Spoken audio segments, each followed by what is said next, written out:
വിടർന്ന കണ്ണുകളും നീണ്ട മുടിയുമൊക്കെ മലയാളികളുടെ മനസ്സിൽ ഇടം നേടിയതാണ് മോനിഷ. അമ്മയും മകളും എന്നതിലുപരി അടുത്ത സുഹൃത്തുക്കളായിരുന്നു ഞങ്ങൾ. അങ്ങനെയായിരുന്നു ഞങ്ങൾ ഇടപെട്ടിരുന്നത്. അമ്മയെക്കുറിച്ച് വിട്ടു നിന്നാൽ മതി, അമ്മയാണ് ഹീറോയിൻ എന്ന് വിചാരിക്കും ആളുകൾ. അങ്ങനെയൊക്കെ പറഞ്ഞിട്ടുമുണ്ട്. മൂവി വേൾഡ് മീഡിയയ്ക്ക് നൽകിയ അഭിമുഖത്തിൽ ശ്രീദേവി ഉണ്ണി പറഞ്ഞ വിശേഷങ്ങൾ ഇങ്ങനെയാണ് പങ്കുവച്ചത്. കമലദളത്തിൻ്റെ കഥ മുഴുവനായി അറിയാതെയാണ് അഭിനയിച്ചത്. ഡയറക്ടറടക്കം എല്ലാവരോടും ബഹുമാനത്തോടാണ് ഇടപെട്ടിരുന്നത്. അതൊക്കെ ഇൻബോൺ ആണെന്ന് തോന്നിയിട്ടുണ്ട്.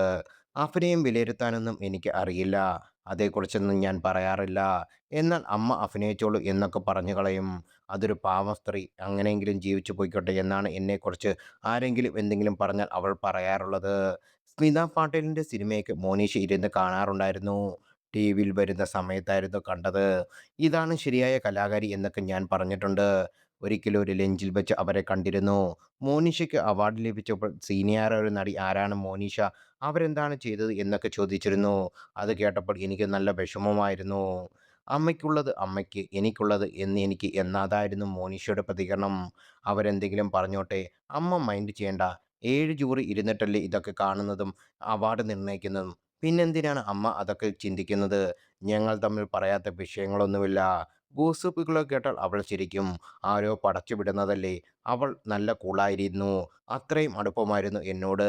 ക്യാമറയും സിനിമാറ്റോഗ്രാഫിയൊക്കെ ഇഷ്ടമായിരുന്നു അവൾക്ക്. 5 ഏക്കർ സ്ഥലം മേടിച്ച് അവിടെ ഒരു പട്ടികളെ വളർത്തണമെന്ന് എംഡി സാറിനോട് പറഞ്ഞിരുന്നു. അവർ പ്ലാൻ ചെയ്തിരുന്ന കാര്യമായിരുന്നു. പട്ടികളെ അത്രത്തോളം ഇഷ്ടമായിരുന്നു. ഒരു സിനിമ എടുക്കാൻ മാത്രമുള്ള കാര്യങ്ങളുണ്ടാകും ഒരു ദിവസം. ദേഷ്യവും വാശിയും പിണക്കവും അങ്ങനെ എല്ലാം ഉണ്ടാവാറുണ്ട്. ഭക്ഷണകാര്യത്തിലും കൃത്യമായ ധാരണയുണ്ട്.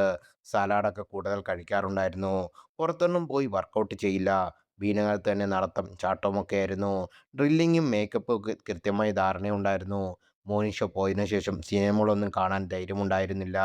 നടന്ന കാര്യങ്ങളൊക്കെ എനിക്ക് വളരെ വ്യക്തമായ ധാരണയുണ്ട്. ആ പുസ്തകത്തിൽ ഞാൻ കുറേ എഴുതിയിട്ടുണ്ട്.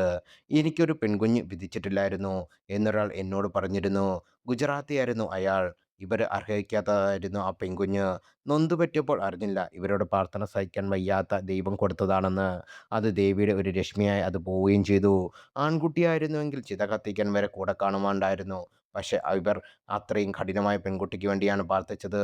ഇതൊരു ഡിവൈൻ പവറാണെന്ന് വിശ്വസിക്കാതിരിക്കാൻ എനിക്ക് പറ്റുമോ? ഞാൻ അങ്ങനെ വിശ്വസിക്കുമായിരുന്നു എന്ന് അവർ പറഞ്ഞു നിർത്തി.